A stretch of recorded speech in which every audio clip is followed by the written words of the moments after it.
එහෙනම් පස්සෙන් ඇහෙන සද්දේ කොච්චර ක්ලියර්ද කියලා බලන්නකෝ.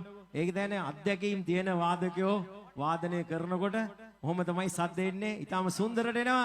ඉතින් all right එකේ ඉන්න මුණු ටික ඔක්කොම මම දන්න මුණු ටික ඔක්කොම හොඳ පුරුදුකාරයෝ. ඉතින් සද්ද නියමට පුරුදු සද්ද එනවා. කනට හරිම මේරි ඒ සද්ද මාළු බලේ කුසල් හාමි මාළු ගානවා.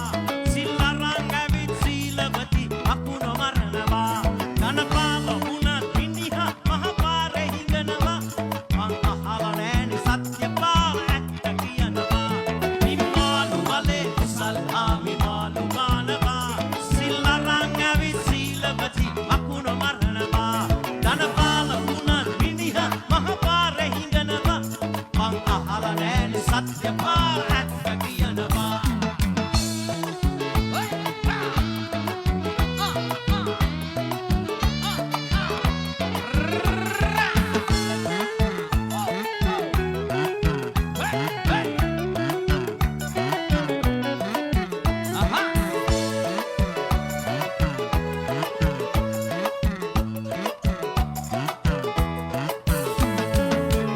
නාම කපුරු හාමි ළඟ කඳ එනවා. පව් හේතු හාමි කන්න නැතුව අකු වෙලා කිනවා. බණ කියන ගමන් ධර්මපාල මත්පැන් බොනවා. තම මහලු මවට කරුණාවති කුටි බැට දෙනවා. පිම්මාළු බලේ කුසල් හාමි අම්මා ඉන්න කාල ඈත රඟවල් ඇය සිවත් වෙන